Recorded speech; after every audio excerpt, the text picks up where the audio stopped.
Welcome to another edition, the second official of the Gould-Fish pod.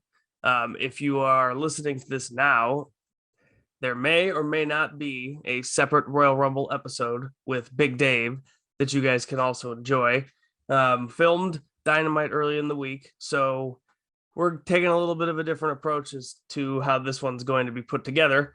We'll see if this one actually makes it onto the good old video this time, as that has proven to be a bigger challenge than I had anticipated originally. But I think this is the week. This is the week for sure. Absolutely. Yes. And as we record this part, it is Sunday, and I believe the Bengals and Chiefs are just about to kick off. Gonna try and stay spoiler free. Check the second half of the game out. But I did want to bring that up real quick because I've changed my stance. I am all on the Cincinnati Bengals train now. I can buy into the hype. So, I mean, I personally think it would be quite hilarious if two 10-7 teams played each other in the Super Bowl. So I don't want to overcommit. I don't want to overcommit, but I might be in favor of a Jimmy G win tonight. I love how you realize. I even saw the exactly Chicago White Sox tweet with Jimmy Garoppolo saying, "Let's win, baby." So they're on board, and you're a Sox fan, on board. So you guys are on board by proxy. By the transitive property, I'm on board. Yeah. It's a good thing you don't teach math. The transitive property does a heck of a lot of things when you're talking about it. Oh, absolutely. No matter what, I just pull out the transitive property and it always goes in my favor. It usually solves most problems. But the Bengals, one, I really want to see 2-10 and I want to see 10-7 teams in that Super Bowl. That would be hilarious. Two, I don't dislike Patrick Mahomes, but I don't know, the Chiefs, not my Chiefs. Ever since they got rid of Alex Smith, guy was a legend. Very, very valid point there for you. Exactly. And that night game, Rams-Niners, I really want Matthew Stafford to go to a Super Bowl in his first year because it's just or first year with the Rams, because that's just he deserves it, and it would be the biggest indictment on the Lions ever. Even getting to the NFC Championship is really cool for him, but it would be the biggest indictment on the former team. Honestly, if they go to a Super Bowl, it puts together some of the pieces as to why Calvin Johnson got the hell out of there earlier too. Yeah, I mean, people who go to Detroit, their careers are shortened by a long stretch, because we can even throw Barry Sanders into that mix as well. You definitely. Oh yeah, absolutely. But when you think about having Stafford and Calvin Johnson on that same team, I think what they go to the playoffs once and they lost, or twice. Yeah, and they once lost? or twice at the most. Yeah, talk about an organization. If Stafford makes it to the Super Bowl, the talk should be about the organization that was never able to make Matthew Stafford and Calvin Johnson work. I agree 100%. But anyway, so I still kind of think the Rams are going to win, just because I don't think that Kyle Shanahan can have Sean McVay's number forever. Every dog has its day, and maybe this one will be Sean McVay's.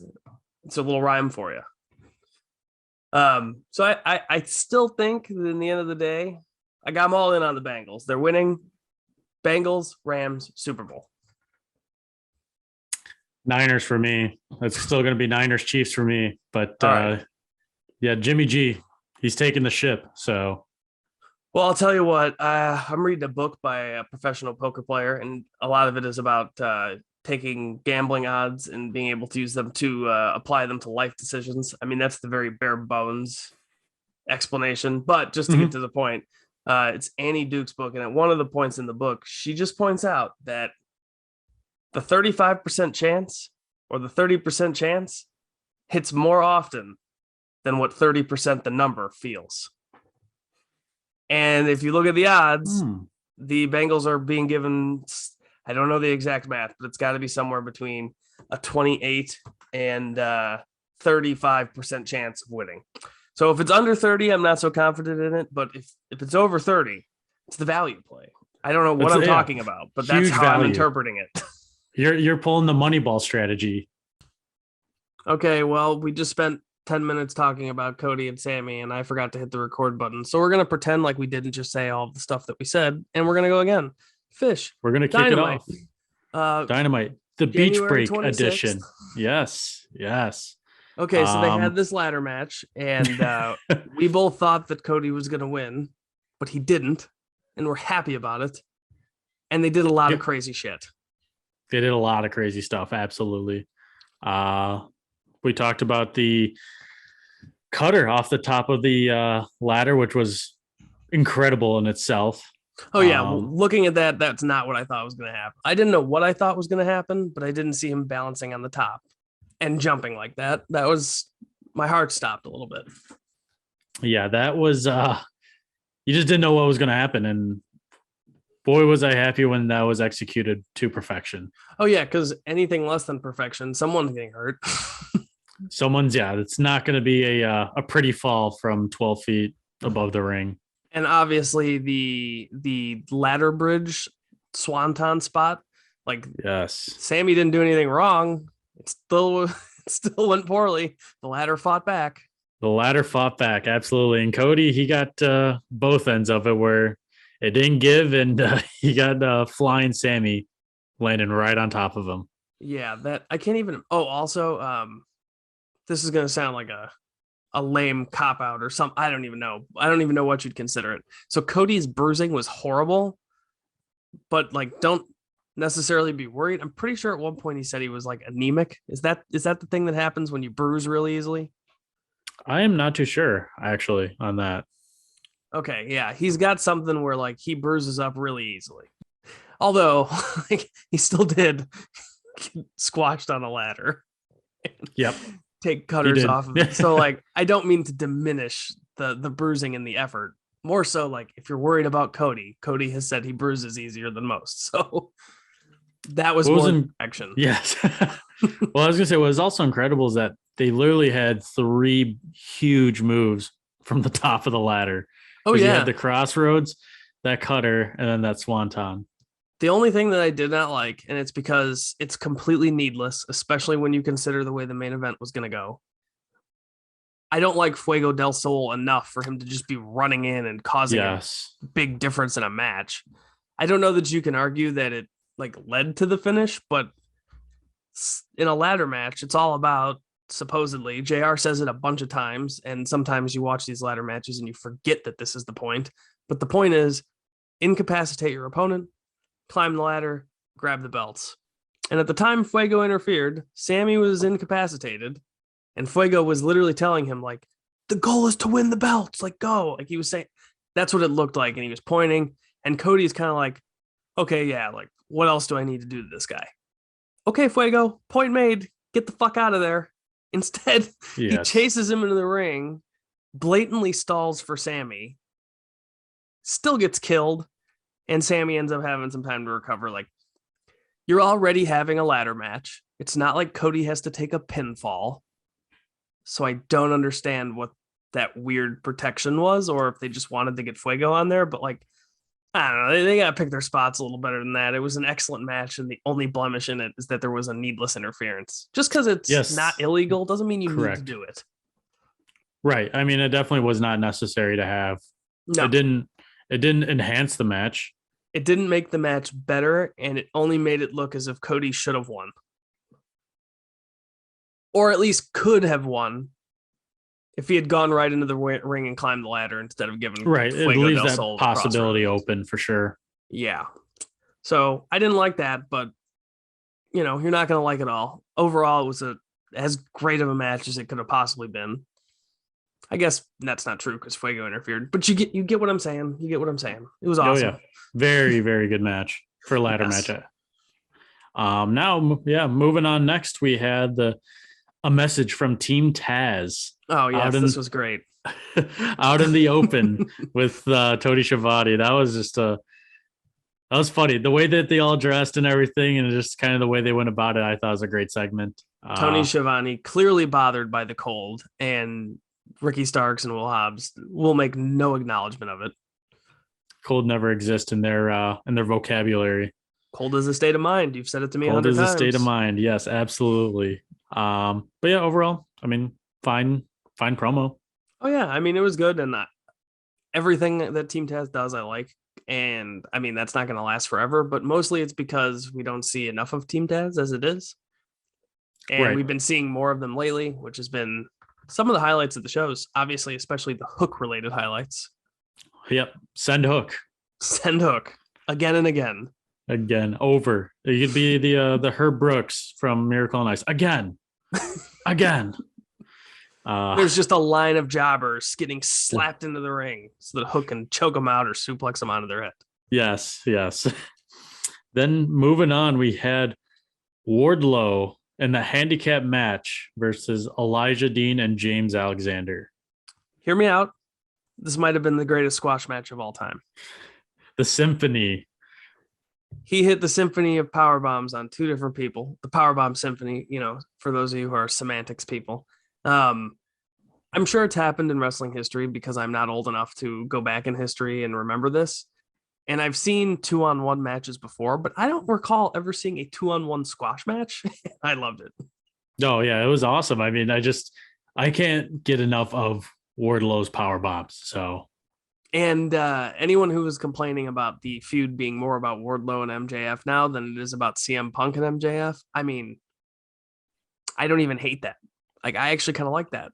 The Wardlow is super over. Oh, Wardlow is, I mean, especially in Cleveland, you heard the reaction that he got. Yeah. And we'll get to it later in the show, but later in the show, there's a big tease, and I was on the edge of my seat for it. And it doesn't happen often when you're watching wrestling, but we'll get there. Yep. And then obviously Wardlow wins. I also liked that every week Sean Spears comes down to the ring with him, and like he's almost basically the only reason he's there is to annoy Wardlow and hit the guy with the chair after. And Sean Spears, and that's only against one guy. Wardlow walks down to the ring, turns to his accountability buddy, and goes, "I don't need you. Like, you're fine." Sends away his manager facing two people. Biggest babyface move ever. And then, I think another important note is as he's walking up the ramp, Sean Spears is like, "You're not going to let me hit him with the chair? Are you kidding me? There's two of them. You're not going to let me hit him?" And Wardlow did not let Sean Spears hit those jobbers. That is correct. That is a very valid point and a great, way to see the point of view of the babyface. I probably didn't pick up on that right away, but now that you mention it, I do recall seeing that. Because it was there for a reason. Right. But it's very easy to overlook. You turn away for 1 second and you miss it. Right. Absolutely. Then moving on to our next match, we had the Inner Circle with Chris Jericho, Santana Ortiz versus Daniel Garcia and Team 2.0. I mean, I liked it because almost nothing that I watched had anything to do with 2.0. They were merely just there. And they're good wrestlers and they're a fun act. But the point of the match was the Santana and Ortiz dissension with Chris Jericho. And I think they did it really well. Yeah. I mean, it's obviously we're getting to the point where I think we're seeing a lot of 2.0, which isn't necessarily a problem. But yes, it's definitely served its purpose with those three of the Inner Circle, because that's what they're supposed to do. And now I can look back and I can see all of the events as they happened and why they happened and why they took so long to get here. I now understand. And like, that's all I ask. I might not always like it, but make me understand. Give us the roadmap. Yeah. Whereas I don't understand what the fuck is going on and why Orange Cassidy is still wrestling Adam Cole and these guys. Correct. But whatever. And I just want to point out one thing before we move on is that obviously Daniel Garcia has been getting a lot of Rampage time with solo matches. So it's also a way to keep him involved in. And he's a great wrestler. So yeah, he should be wrestling. So I definitely think that's, one way to keep people in the light. Yeah. I mean, they do a good job of keeping him around without getting to a point where people are like, "Oh my God, push Garcia." Like, that's not what you're going to get. Not there yet, but yes, but you're keeping them winning and moving along. So next we had that Hangman Page and Lance Archer promo with the Texas Death Match. I guess the words that they said were fine. I hated all of this. Yeah, I guess the only thing was that For me, it's I don't know if it's necessarily a callback or anything, but it's the Lance Archer, John Moxley, IWGP US belt that they did. If That John was the Texas. Moxley had anything to do with this feud, I would consider it a callback. But seeing as how he is in his Right. own thing, this is more of a coincidence and not Okay. even a good one at that. Because let's think about this. We've got these rankings, right? Which will later tell us in the show that fucking Private Party is the number one ranked team. Is the number one. Them and all the TV time that they get. Okay. They pointed out to us a few weeks ago that Adam Cole is the number one ranked person. We've got all these people who show up randomly who we never see on TV that will get a title match because, oh, well, we got to put something on TV.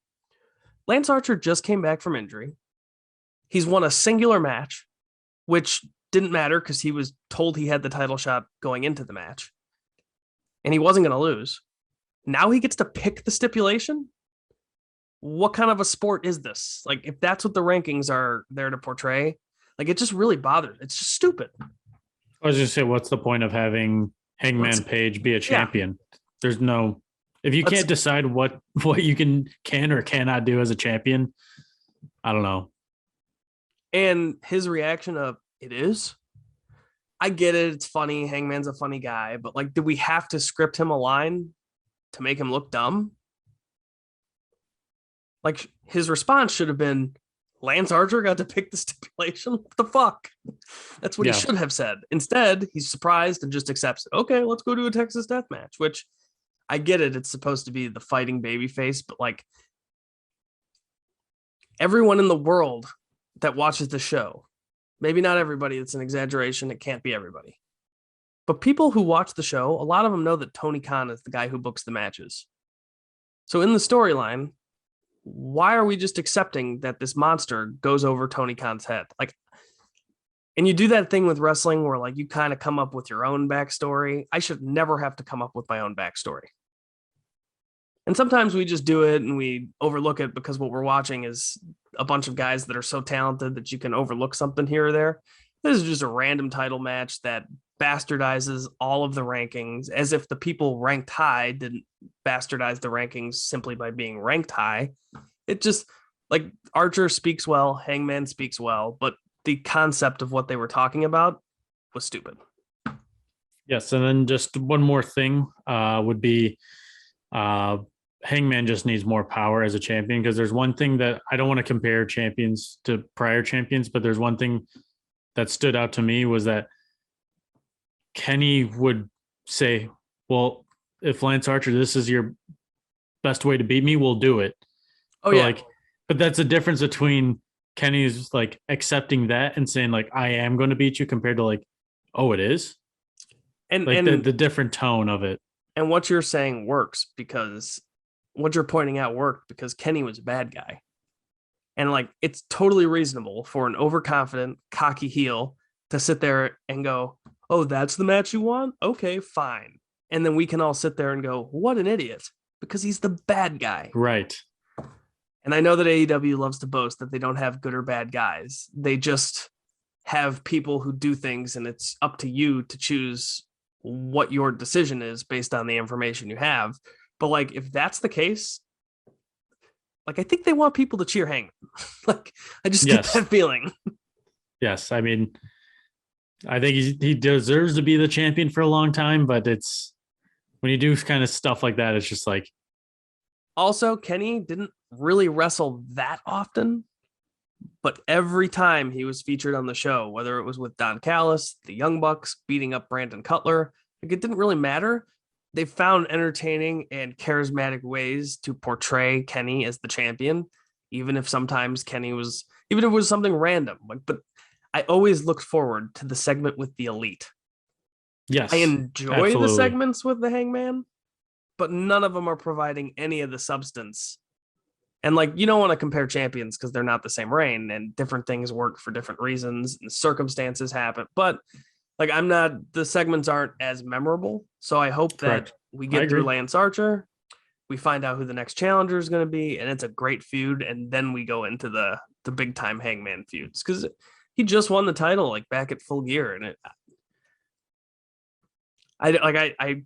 it feels like it's been a week because nothing's happened.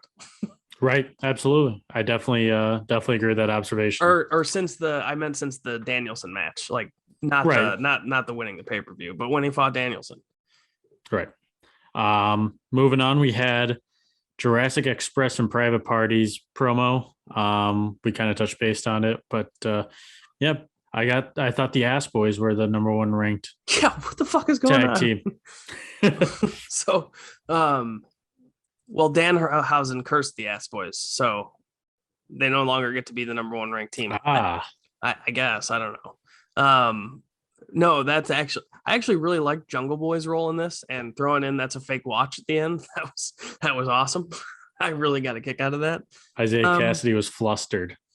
He was very flustered. But yeah, I have no idea how they ended up number one in the rankings. I have no idea why they're getting a title match and the Ass Boys are not. Also, just as a little aside here, I'd like to point out that Lance Archer coming back, attacking people and demanding a stipulation got him a championship match immediately. The Ass Boys jumped Christian from behind. No reward. So this is not consistent. And if I'm a bad guy in AEW, at this point, I'm just throwing shit against the wall and seeing what gets me a title shot. Right. I mean, I said on last week's show that if all I have to do is attack one member of the tag team's like friends and demand a title shot, I'll get it. Just do it enough and you'll get it. Which, if we're talking like strength of schedule, like let's take the matches out of it. Let's just consider everything that everybody has ever done an event. And we'll call it strength of event.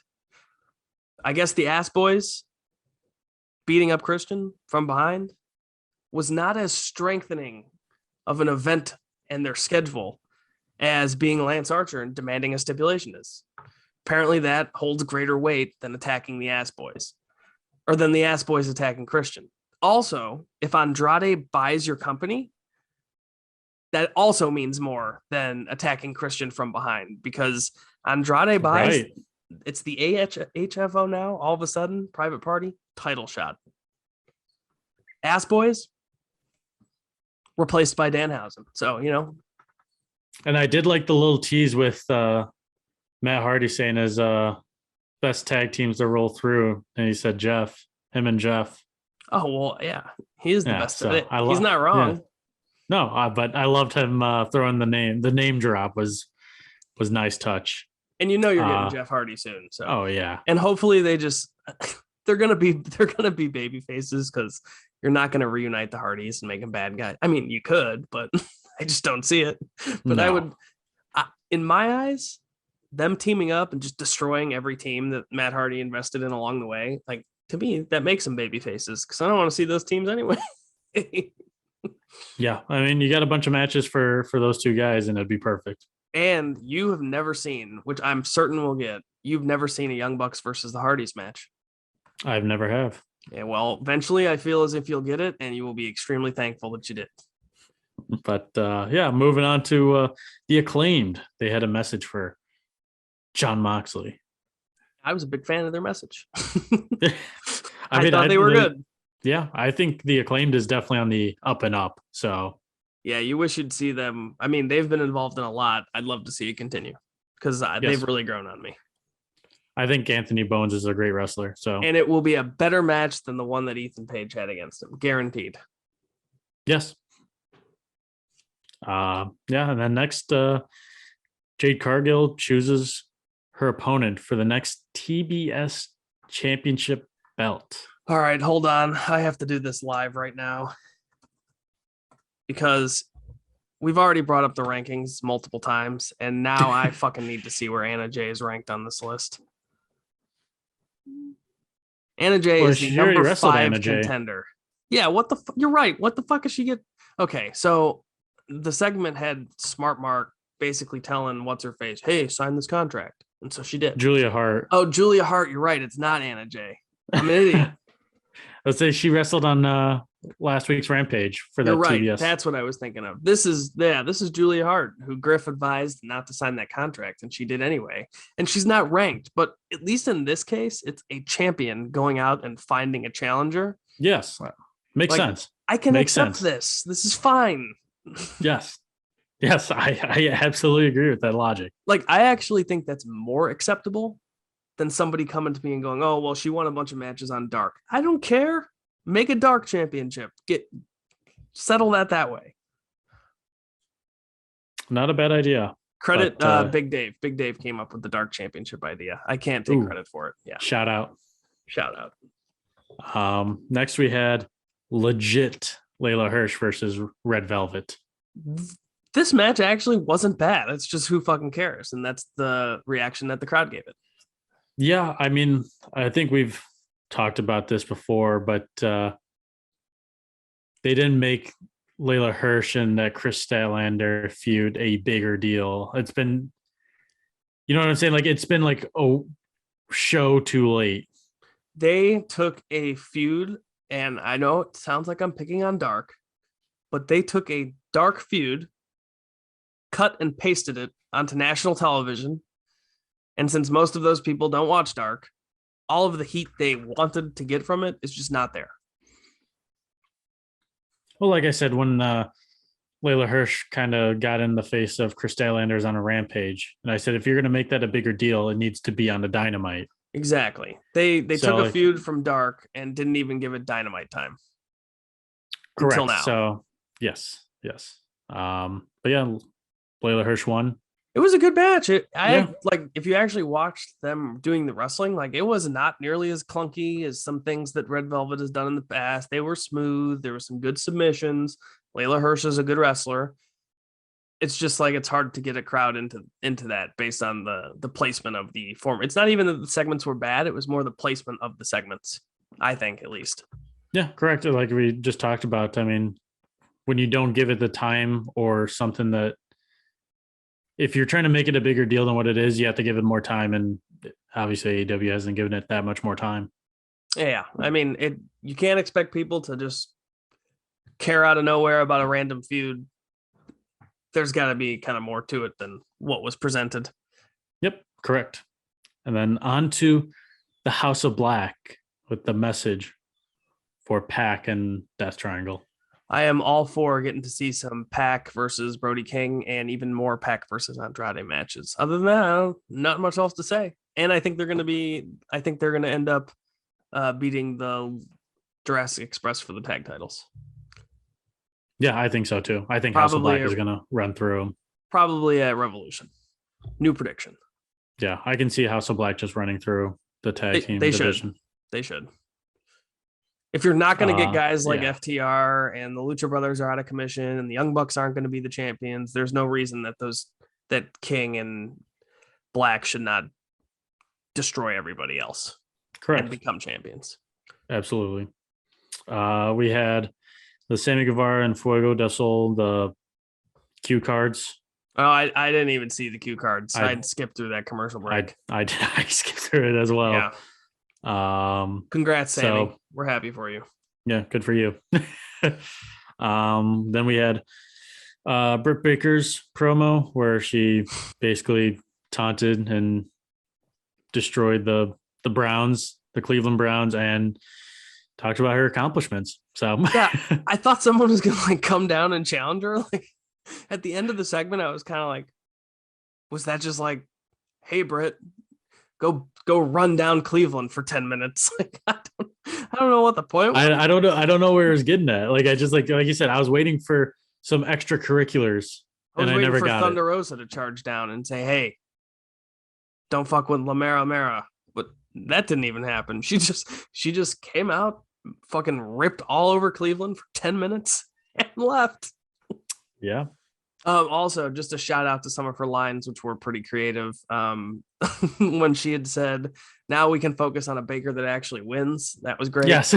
The 9 sacks and her 9 wins. And then she goes, oh, well, he had an injured non-throwing shoulder, but I had a broken wrist and I still won all 9 of my matches. She was definitely feeling herself for good reason. She was definitely feeling some type of way. Yeah, there was a dog pound chant at one point. Like, I don't know what they were saying, but I know that it's from the Browns. It was a good segment. I don't know why it happened. Yeah, it was like very like random. Like to me, that's what it was like. It was a random, but like I liked it, but like it was great. She was but awesome. it was random. I think the whole point of the segment was, hey, if you don't know who this is, it's Britt Baker and she's awesome. If you forgot how awesome she was, this is how awesome she was. But did anybody forget that? No, I don't. No, I can't I see don't why think someone so. would forget. No. So, yeah, and then we had some matches announced for Rampage. It's Friday night titles. They called it something. Championship Friday, wasn't what they called? I can't remember. But I just There's two remember title seeing. matches, so I got something here. Let me look. I think it was Brock Anderson and Big Shotty versus FTR. yep. Then there was Nyla Rose and Ruby Soho. Jurassic Right? Express defends the titles against Private Party. Oh yeah, And Jade Cargill defends against Julia Hart. Yeah. All right. So those are the 4 matches then. Yeah. So yeah. And then I'm missing Hook on Friday night then. Yeah, that's why it was so hard to recall those matches, because we wanted there to be a Hook match, but we were just digging in the memory banks, and it's because they didn't say there was a Hook match. We didn't get the crowd reaction live for a Hook match either. At least give me a Hook segment. Correct. Yes. Let him suplex somebody backstage or something. Get QT Marshall out there. Yeah. Have him take a bump on his head backstage, which I never root for, but every once in a while. Now we had the main event, the unsanctioned lights out match, Adam Cole versus Orange Cassidy. Do you want to start? I mean, I guess it's hard for me to like kind of put this into words, but like if we want to compare lights out unsanctioned matches, like I would still have the Britt Baker Thunder Rosa match better. You know what I'm saying? It's just like I don't know how to like quantify this match. They've had a handful of these lights out matches, and I think it was definitely my least favorite. You weren't watching yet at this point, I don't believe, but there was a Kenny Omega. I think you joined shortly after this, because this was right before Thanksgiving that one year. Is this the one with John Moxley? Yeah, they had a lights out match. Yes, I was after this. I joined after this. A lot of people hated it and thought that it was like really garbage wrestling. But I really think that the reason they felt that way is because up until right before it happened, we all thought, so it was supposed to happen at All Out before they debuted on TV. It never happened because John Moxley had a staph infection, so Omega wrestled Pac instead. So we knew already that at the next pay-per-view, we were going to get Kenny Omega versus John Moxley. But at the time, they had never gotten to the point of announcing that it was going to be a lights out match. So for 3 months, people thought they were about to get a Kenny Omega, John Moxley singles match. And then they end up announcing that it's this lights out match, which was fine. Like hardcore match, they'll still be good. But then they did a bunch of random shit that, I mean, I enjoyed it, but I was one of the people that was like, dang, I thought we were getting like a singles match. And then a couple weeks before the show, lights out match. And I mean, they ripped up the ring. Kenny built an entire like 8 by 11 foot bed of barbed wire. And we are to believe that he stayed up the night before. They literally told a story about how he had stayed up the night before building this contraption. And then they both get super. There was a lot of preposterous stuff. I liked it. Not as much as I would have a regular match, but even that far surpassed this Adam Cole and Orange Cassidy. Like, yeah, guys hitting each other with weapons, and it was nothing that I didn't see like 2 weeks ago when Jericho and those guys had the street fight, or it was Eddie and Santana and Ortiz versus 2.0 and Garcia. They had the street. Yes. Like it was nothing that I didn't see in that match. Only in this definitely case, a lot more run-ins though, for sure. Oh yeah, absolutely. But you knew that was going to happen going in, so it's hard to even be disappointed about that. The only thing I was disappointed, I thought we were going to get like somebody that we didn't expect to eventually run in, or like that something would happen at the end of the show. I didn't know. And I was wrong, by the way. Orange Cassidy didn't win because he wore a cup. It was just a part of the match. So they spent all those weeks doing the low blows to build up this spot in a match where Orange Cassidy is going to be wearing, and I quote, a metal cup.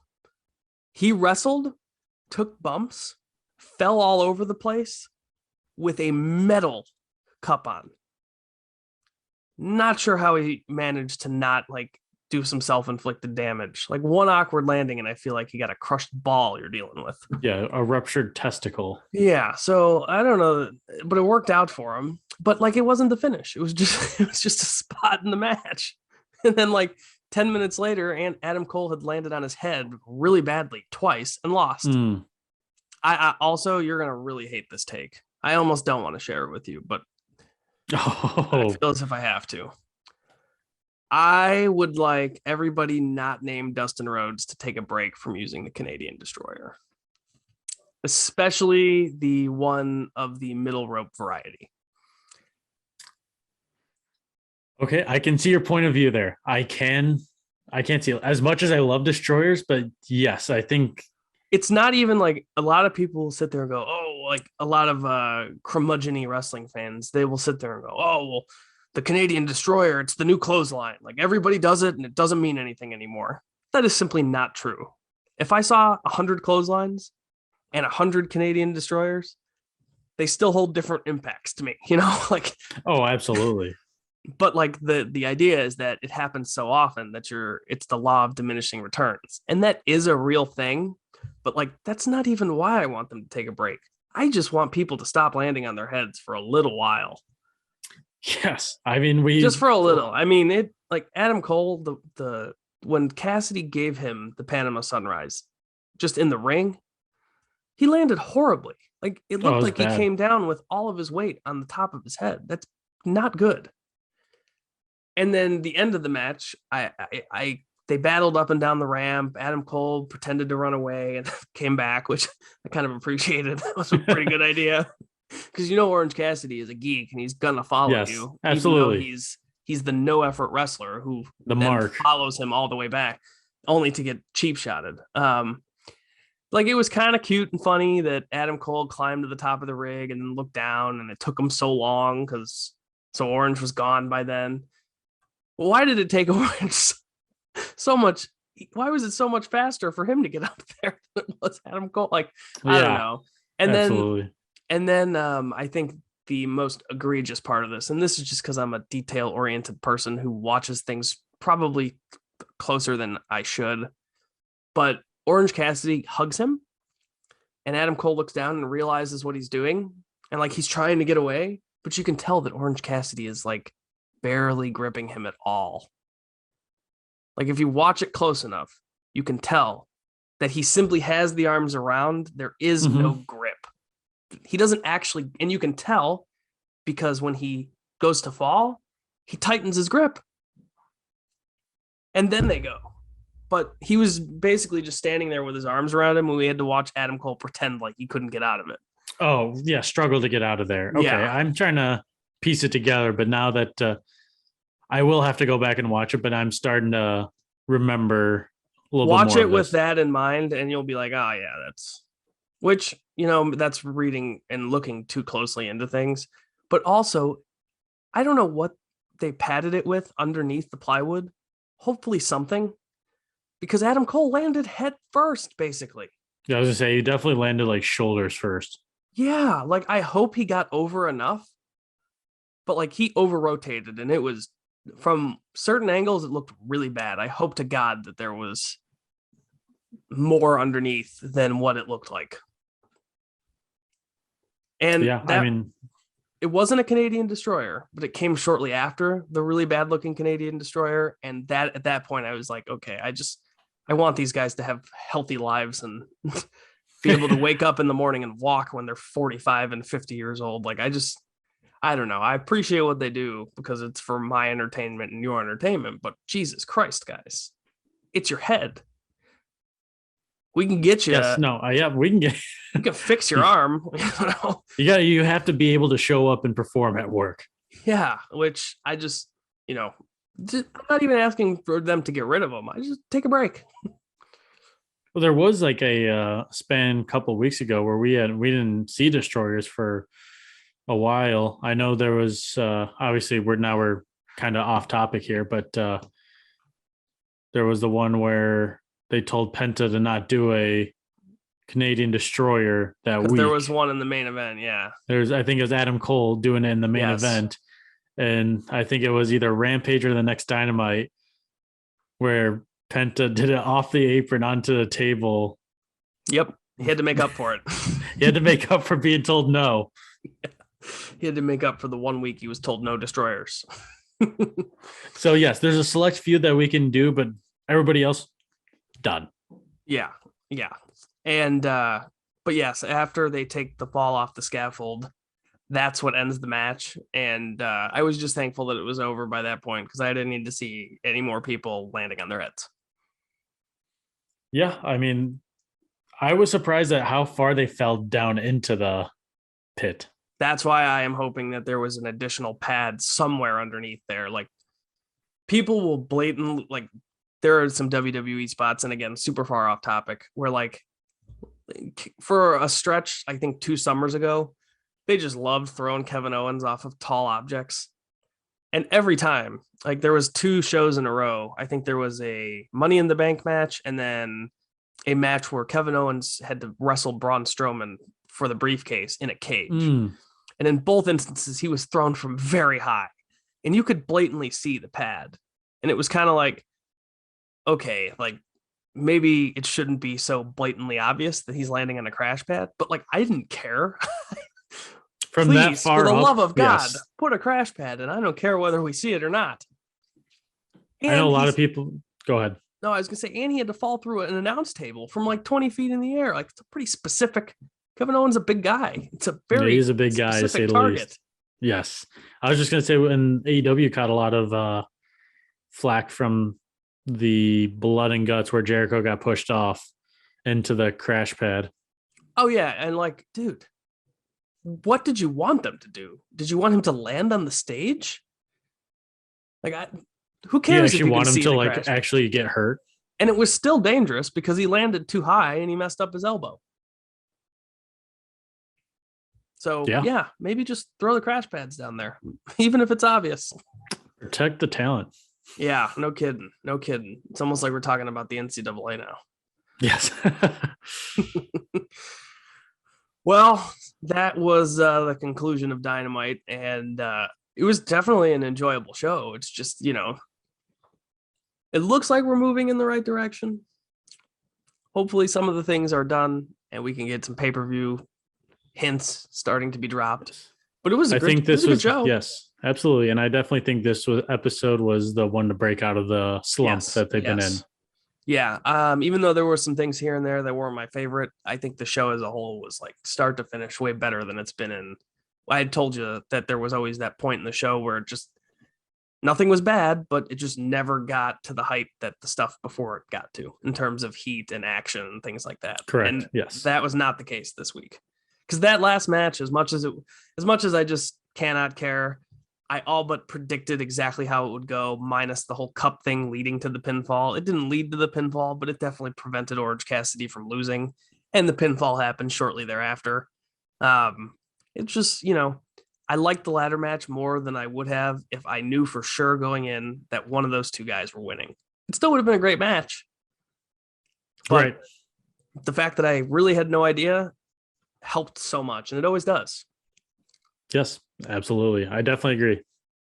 But we will pick this back up. We will talk some Rampage. We're going to talk a little bit about Rampage, but first we did forget something from the Dynamite show that we will go over now, and that was the CM Punk promo where he came out dressed in his gear and he was ready to fight. That was kind of the point of it.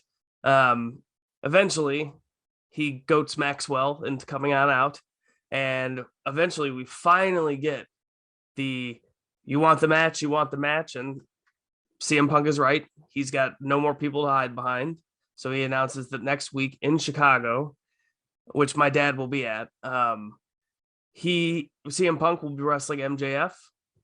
And after that, CM Punk was ambushed by FTR, Sean Spears, and Wardlow. The Pinnacle. And yes, the Pinnacle. They came down and wreaked havoc on CM Punk. They all beat the hell out of him. But the notable part is that Wardlow just kind of hung out in the back. He did his own thing. Yeah, here's the background noise per se. If we want to visualize background noise, that was Wardlow. And the crowd noise was simply chanting for Wardlow. And you'd expect him to give CM Punk the Powerbomb Symphony again. But instead, the chairman lays down a chair, and Wardlow milks the hell out of this next scene. He does not look like he is interested in powerbombing CM Punk onto this chair at all. And he goes through with it. So in the end, CM Punk got powerbombed onto that chair, and MJF, to mock a famous CM Punk pose, sat on CM Punk's chest with all of his weight and crossed his legs and yelled in his face a little bit. And that was the final build to the match next week. And it leaves us wondering what, if anything, is going to happen with Wardlow in that match. Yeah, I mean, there's definitely a lot left to be desired. I mean, I think they've done really well with this CM Punk, Wardlow, MJF segment. Just as a viewing pleasure, it's been incredible. You had CM Punk kind of running through the Pinnacle, and then you have, MJF messing with Wardlow, and, they get off on the wrong page, and CM Punk is also just driving that wedge, further and further between them. And I don't know this for certain because, it is the internet after all, but I did see that there was a leaked Revolution poster. And CM Punk was front and center on that poster. Wow. So sorry for the potential spoiler, everybody. I feel as if CM Punk will have something of an important match on that pay-per-view. But what we don't know is whether it'll be for the title or whether it'll be a rematch with MJF.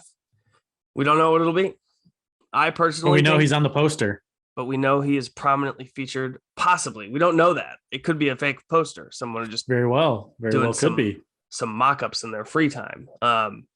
But if it is real, you would expect him to be in a pretty big match, Yeah, I do. I do expect him to be in big matches and pay-per-views. On that note, we did have some Rampage action from Friday, which was a show I really liked.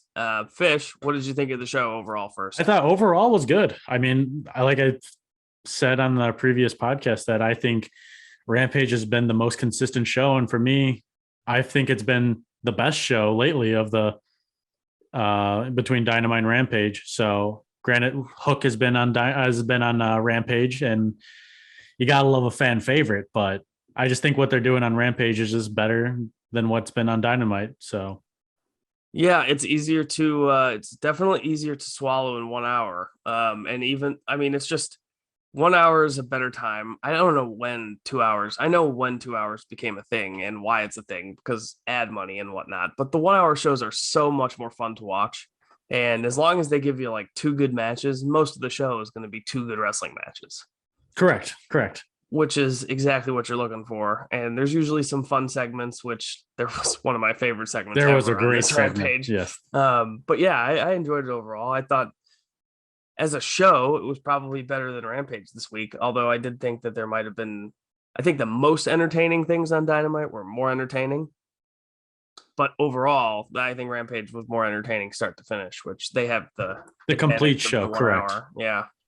Anyway, let's start from the top. Take us through. So to start, we had Jon Moxley and Anthony Bowens, this turned into a great match. Oh, it's incredible. And I've been on the Anthony Bowens train for a while, and man, he's improved so much. And I don't even know like how he's just improved, but man, his matches have just been incredible lately. Every time he's in the ring, I don't know, I don't know if it's like the acclaimed character that goes on, but for whatever reason, he's just one of those guys where like the way he wrestles fits him so well, and he always performs everything the way that he's supposed to. And he's one of those dudes that is so up and coming still that even if he's not going to lose, like it's always interesting to see how much he's able to get on some of these other guys. Same with Max Caster. They're both good. I think Bowens is a little bit of a better wrestler, but they're both awesome. They both will work great together. Yeah. But they also like individually, they both are very good as well. Like we said, Anthony Bowens might be the better wrestler, and I think it's kind of shown, but like them as a tag team together, like we can always see like why like they're featured. Oh, also on commentary, which, by the way, the best part of the Royal Rumble was that there was no commentary, which, not that AEW's is always, I mean, most of the time it's really solid, but WWE's is usually terrible. But in this case, did you know what our man Ricky Starks, he was a casualty this week? Do you know what he said? I do not. What did he say? He said that last week was Jon Moxley's return, and he had no ring rust at all, and mostly dominated Ethan Page. So he must have been watching like an edited version, and even more so edited version of the show. Maybe he got the cliff notes, because I recall a big portion of that match where Ethan Page had Moxley at least, huffing a little wind. Yeah, or out on the outside for sure. Yeah, so I don't know, a commentary desk where half of the people are there to say things because they're there to say things. It was like 4 people on commentary, a little crowded, I believe, right? There was 4. There's always 4 on Rampage because you have always Taz, Taz, Excalibur, Jericho, Starks. Too many. So they maybe gotta get rid of Jericho or Starks because they're just out there to spew nonsense. Well, I was gonna say maybe Ricky can't see the monitor too well, so that's why it's stuff is becoming a little foggy to him. Exactly. We've got 4 guys for 3 monitors, not enough space at the desk. Somebody's gonna be off, so that's probably what it was. That's probably that little mishap there. And it's funny because the last week's Rampage I was at home for, and my dad and I were watching. And Jericho, he had 2 really funny lines in a row. And my dad was like, "Oh, well, sometimes he's still funny." I said, "When all you do is shoot threes, you're eventually going to make 1 or 2." Yeah, absolutely. But yes, I had to point out that apparently Jon Moxley did dominate the match last week, and our idea that we were talking about is what happened. So kudos to us. Yeah, I mean, I'm always happy to pat myself on my back. So, hey, and the next time I see you, I'll owe you one. Yeah, I'll owe you one as well. But absolutely. So the winner of that match was Jon Moxley. But yeah, overall, Bowens, I mean, you still can't look better in a loss than what Bowens did. So absolutely. And then after the match, we had Bryan Danielson watching. So I don't know what that's going to lead up to, but I do like how he's just a lurking presence. Oh yeah. I think it's funny that he's still being, he looks to still be heel Bryan Danielson, which is always fun. Were we supposed to have gotten Jon Moxley versus Bryan Danielson in that Eliminator tournament final? Is that what it was supposed to be? Yes, correct. Okay, that was supposed to be the final. Yes. Okay, so we'll finally be getting that match. I just hope that it's on the pay-per-view. It seems to be a slow start, so hopefully it's on the pay-per-view. Correct. Yes, I would hope that's a pay-per-view match. They've gone 2 weeks with a stare down, and we don't even know what the potential beef is yet. So hopefully we find out soon. Yes, I would like to know the reason why. Yeah, me too. But after that, we had, I think, one of the best segments, Andrade approaching Darby Allin. All right. So I think I watched this back 5 times after seeing it live. This was so funny, and it was perhaps one of the best segments that Darby Allin has ever done ever. I love this. So Andrade is outside, which, by the way, Billy Gunn stole a camera. Even Andrade was polite enough to request a camera. That's what they said. Correct. Yes. Yeah. So, well, actually, his assistant Jose requested a camera. Well, it had to come from the top man. So, yeah, of course. So they're outside of what is supposed to be stay in Darby's locker room, and Jose is like, "Okay, I got the camera, like you requested. Let's go in." And he knocks, and Andrade goes, "Just go in." Like, what are you doing? Which was awesome. And then he walks in, and he's like, "Where's your boss? Where's a Mr. Sting?" And Jose goes, "Oh, Andrade, this is Darby Allin." "Oh, this is the kid." And Darby immediately starts laughing. Like, I don't know if he was like trying to laugh for the segment or if he just couldn't contain himself, but I wouldn't have been able to contain myself if I was not from my point. So, and he's just cracking up. It was so good. He says something along, Darby says like, "Are you serious? Or you've got to be joking or something." And he goes, I've got a lot of respect for you as a wrestler, but you have lost your mind. You really think I work for Sting? And then he tells him to get the hell out. He's got Sting's bat, and he's got the bat behind him. Andrade goes, "Oh my god, why are you so crazy?" As if he hasn't like been watching Darby be crazy this entire time. Him just referring to Darby Allin as the kid is just the greatest. It's the kid. I love it. I can't wait for him to accidentally hire Danhausen. Yes. I love that. I love that theory of yours. I'm waiting for it. Yes. When it gets closer and we might see it, we'll have to break the theory out again. Sounds good.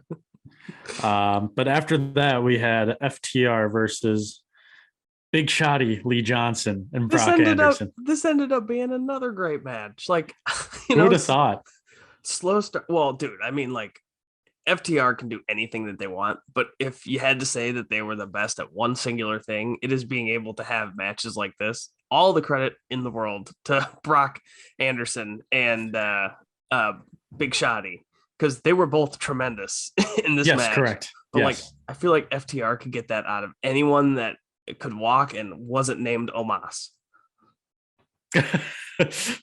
True. Very, very valid point. Or the Great Khali. Like a Great Khali Omos tag team, I can't picture FTR getting a good match out of. No, I can't either. Any other combination, yes. I couldn't believe how good this was. This was awesome. You just had, Big Shotty and Brock flying around with FTR, and FTR was flying around with them. It was a lot of just great movement. And, like, there wasn't the crowd was really into it. Yes. They were very into this. And then there's that one spot with Armed Anderson and Tully with the chest chop. Yeah, Tully hit the deck. Yeah, he went down. I don't know how often I need to see that, but the crowd loved that. They did. It was awesome. Over top to bottom, far exceeded expectations. Yeah, very, very good Rampage match as well. Like, just what you want to see. Did anything happen after the match? Like, what's next for FTR? I forget. So they were holding up the AAA tag belts. Okay. I did remember that because I think we might have questioned ourselves whether they were still the champs or not. They are the champs. When are the Briscoes coming? I have no idea. Dude, I need the Briscoes versus FTR. I needed it like 2 weeks ago. Hopefully that's dragged out to be a pay-per-view match. Yeah, I mean, I would not be opposed if that's on Revolution. Have you ever seen a Briscoes match? I have watched them like in that final ROH match. So like I have seen them, but not like an individual tag. Got it. But I have seen them like in action. Got it. They're awesome.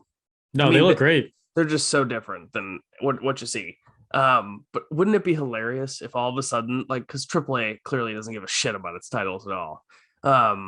It would be hilarious if at the pay-per-view we got FTR versus the Briscoes, the Chicken Farmers versus the North Carolina Boys for the Lucha Libre Tag Team Championship. That would be incredible. There wouldn't be one Hurricane Rana in that match. There might be a froggy bow though. That's I think Mark's move. He does a frog splash into an elbow. It's classic. Ooh, classic. Well, I'm excited if that's going to be a part of it, and I will hold out hope for you. Yeah. But after that, we went to Thunder Rosa and Mercedes Martinez vignette promo. It was cool. God forbid we get him on TV though, like doing something else. Like, right. Mercedes literally attacked her and cost her a match, basically. And no, it did. That wasn't basically. It did. Okay, yeah, it did. I was being a little too nice. But yeah, so cost her a match, and the first we see of them on TV is in a vignette, like 2 weeks later. Right. Seems kind of stupid, if you ask me. But it was. Yeah, good. I mean, I wish the match had happened this week. Like I mean, I would still like a little build because Mercedes Martinez is actually really, really good. Like, this could be a pay-per-view match if they really wanted it to be. I just don't know how that fits in. But they're that good. But like, where's my Thunder Rosa Tony Schiavone interview? Right, or sit down with JR. That Well, would be huge. a sit down with JR. Mercedes Martinez could do it with Tony, and then JR could have a sit down with Thunder Rosa. And that would be an electric Thunder Rosa segment. Yes, that would absolutely be electric. Yeah, and then maybe a brawl 2 weeks after that. No. Or maybe, I know this counts towards the interruptions, but if, let's say Jade needed some backup or whatever for a match, Thunder Rosa just comes flying in and attacks Mercedes. So probably what it was, hey, look, we haven't been able to do anything with this yet, which, you can always try and do something, but we haven't been able to do anything with this yet. Here's a reminder that it still exists. Right. That's what it felt gave us another reminder. And it was a good video, so whatever. Yeah, I mean, I'm excited for the match, so it's hard not to kind of be invested. Yeah. But after that, we went to Serena Deeb's mean streak. Oh yeah, she's mean. Just to Shida. Yeah. I mean, has she been mean to anybody else? She wrestled Sky Blue and was mean to her after the match. That's right. Okay. So she's been mean to two people. Two constitutes a streak, so. Yeah, I guess so. So yeah, there we go. Shida counts as three. Shida counts as three since we had to watch it. So yes, she has a mean streak going. Absolutely a streak. So then we went right into the TBS Women's Championship with Julia Hart and Jade Cargill.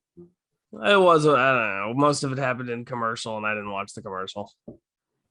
I mean, basically kind of what you expect. I mean, Jade Cargill dominated. Yeah. I mean, I don't know what else that you can't really sell Julia Hart too much. But I mean, like, obviously you can get a little offense going, but overall, I mean, she did some push-ups. That was cool. She did crunches as well. And crunches, yeah. And the crowd counted, so they were into that. Yeah, they were invested in the numbers. Yeah, they were. But yeah, not much to say there. I okay. Yeah, I mean, it wasn't as good as the last one. No, but I mean, this also wasn't necessarily a bigger match than last time. But overall, I mean, Jade was supposed to come out and kind of squash her. Yeah. So especially as a champion, if you pick your challengers, I mean, I would definitely start at the bottom. Yeah, you better not fucking lose if you're picking your challenger. Exactly. Bad champion then. Yeah. And then we go right into the AEW Tag Team Championship with Private Party and Jurassic Express. Yeah, they didn't. I mean, obviously, we should have released the Dynamite episode immediately after I was done and just made it its own thing. Because if we had done that, there would have been enough time for somebody to see it and tell them that I had requested no more Canadian destroyers. But because we didn't publish it, nobody could be warned, and right on top of the head again. Fantastic. Yeah. This one didn't look so bad, but like, I don't know. Compared to what we saw on Wednesday, this was on the upper third for sure. Yeah, this was mild for sure. Yeah. So, but overall, I mean, definitely a good match. I definitely think this is kind of the same old Private Party. I don't think they've necessarily improved as much. Don't get me wrong, I do like watching them, but I think there's still like potential where it's like you can get more out of these guys. Oh yeah, I mean, I'm sure. I just don't know. Like, the thing is they're. I think they're good, but then other times I watch them wrestle and like it doesn't look smooth at all. Like, it's almost like how well Private Party is wrestling is a pretty good measuring stick for how good the team that they're against is. Yeah, I mean, I can definitely understand that, but I mean, my favorite Private Party matches are against the top of the top. Correct. Teams in AEW, and like, this was a pretty good match, but like, and I think those are very good matches. The ones like, oh yeah, absolutely. Private Party's in with the best. I mean, I think you get the best out of Mark Quinn and Isaiah Cassidy. Yeah, I thought it was a really good match. The one thing that I thought kind of took away from it is just the tag match from earlier in the show so far exceeded expectations. And like, you watch Brock Anderson and Big Shotty, and I don't know that we've ever gotten a performance like that out of either of them. No, not at all. And even though I thought it was like a pretty good match, like at the end of Rampage, I was sitting there thinking, like, I've seen Private Party has wrestled the same way Correct.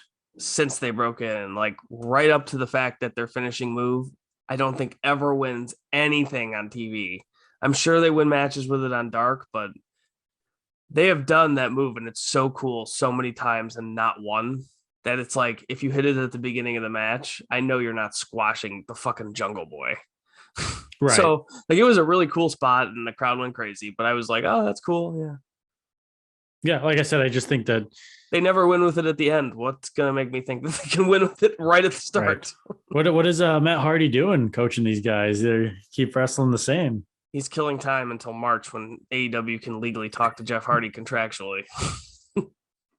That's why he's starting to sell off shares of his company to Andrade. Yeah, the AHFO. He's trying to get it off of his books so that when his brother's ready to sign, they can just go do their thing. Yeah. Well, like I said, I like Private Party. I just want them to keep improving. And I think that's a very valid point from a lot of people that watch those matches. Like you said, gets to be repetitive, but overall, like you want to root for them, so to speak, wrestling wise. I mean, yes, but also there are people that are getting better and the division is loaded. And like, here's my thing. If you're going to push Private Party, make them the number one contender and put them in a main event on Rampage. Can we at least see some of the wins on actual TV? Like that's a push. There are real pushes and then there are fake pushes within this whole AEW thing. Anytime you actually see the wins mounting on national television, you kind of know that something big's happening. And then there's a little more meaning, correct? Yes. And then there's the fake push, which is where they tell a bunch of people to win 17, an unbelievable amount of matches in a row. It'll be Tune in on Elevation and Dark. Someone has won 29 straight matches. I'm like, what the fuck? 20, even like 12. Like in the last 4 weeks, this person has won 12 straight matches. What are you doing? Like, why can't I see any of the wins? I mean, I know I can go out of my way and watch, but there's only so much time in the week, man. Right. Yes. No, I mean, you're definitely not getting an argument for me. So. Yeah, I mean, I just wonder. I always will wonder what it could have been if we had seen the Private Party build to this match, even every other week on one of the two shows for a few weeks. And that get one win on Dynamite or get one win on Rampage, like a week or so before. And maybe we're forgetting something, but I don't think we are. I don't think we are. I don't think we're forgetting a win. If not, we'll see it in the comment section of why we forgot. Yeah, hopefully that would be pretty cool. Even if it's a comment telling us we're fucking idiots, at least we got a comment. We got a comment, yeah. Yeah. There is no such thing as bad press, am I right? No. Oh yeah, you want to stretch that fish? Do you have a new business strategy for me? I got something up my sleeve. I'm the bad guy. Remember, I'm the heel in the pod. So far. Are you? I'm a Team Taz. You know, okay. I got to be the bad guy. All right. I am a free agent. I haven't decided. I'm bought in with Team Taz. I'm Cody. I'm gonna let the people decide. They can boo me. They can cheer me. I'm gonna do the same shit anyways. Yeah, I'm with Team Taz. I'm a big Orange fan. So you know, I'm a big orange is my favorite color. But not Orange Cassidy. But not Orange Cassidy. Correct. Yeah. We don't associate with that orange. But yeah, I mean, obviously Jurassic Express wins. But after the match, the Ass Boys attacked. The Ass Boys, they did attack. There they are. They're gonna get their tag title match. Holding the belts. Yeah. Yes. The fucking Ass Boys. I'm so excited for them. Hopefully they're another team that impressed. Like they're another team. Like when they had that last tag team match with, I think it was a trios match with their dad and what was it? The Darby and Sting feud. Yeah, but it was Billy Gunn and then Colton Gunn because Austin wasn't wrestling. That's right. But when they were doing that stuff, they were actually like pretty good.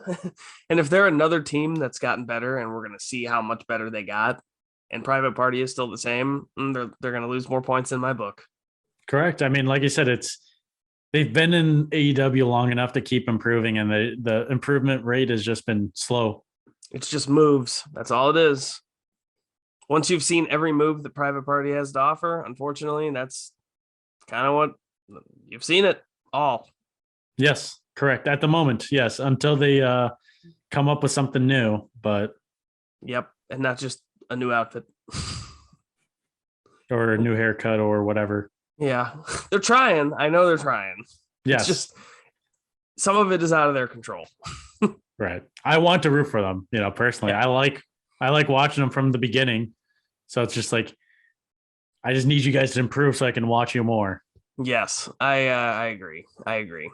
Um, any other final thoughts on Rampage? No, I mean, like I said, I think Rampage is my favorite show at the moment currently. So that's why I was just like I always look forward to Rampage. You're really putting me So on the spot here, like by calling Rampage your favorite. Like I don't even know what my favorite is, and now you're forcing me to sit here and like think about it. I'm not sure. yeah, I mean, if I like lately, it has. I would say like it's not always, but like I said, when Dynamite's been in a slump, like Rampage has been there to like pick it up for sure. Like you can't say Rampage hasn't been good either when it's been very consistent this past New Year at least. Oh yeah, absolutely. I don't remember the whole lineup for Dynamite, which is the next time there's something that we talk about will be on TV. I just wanted to get your thoughts on one thing. What do you think is going to happen in the CM Punk MJF match? I'm gonna expect MJF to ask Wardlow for the ring, and Wardlow's not going to give him the ring. Okay, here's what I think is going to happen. And I heard an idea like this from somebody. I'm not remembering where. So part of it I didn't even come up with, but I think it's brilliant. Mm-hmm. If I remember, I'll post it somewhere. But I think that MJF is going to ask Wardlow for help in some way. And Wardlow is going to do exactly what he's asked. MJF is going to fuck something up after that, lose, and blame Wardlow, despite the fact that he didn't actually do anything but what he was asked. And so then MJF gets in his face. You can't win the big one, and now you've cost me the big one, blah, blah, blah. And then powerbomb him and call it a day. The symphony starts. Yeah, I wonder how many power bombs he's going to get. Like Brian Alvarez was suggesting 25 power bombs. And like as hilarious as it would be, I don't wish that on anybody. Yeah, 25 power bombs is definitely excessive. Like even 10 feels excessive, but it feels like Max is owed 10. Like I think that's the number. Okay, here we'll go. Over under 10 and a half power bombs. I will bet the over. Okay. I will take the under just to be the contrarian. He's going to do exactly 10. He's going to do exactly 10, and that's going to be the kicker for me. Yep. All right. Well, I just wanted to get your thoughts on that. It'll be an exciting Dynamite show, I'm sure, as things are starting to kick up. We've got nothing else to talk about, so I'm going to go ahead and get to editing this for Ryan Fish. I'm Matt Gould. This is the Gould-Fish Pod. Thank you for listening. Yes, check you guys out later.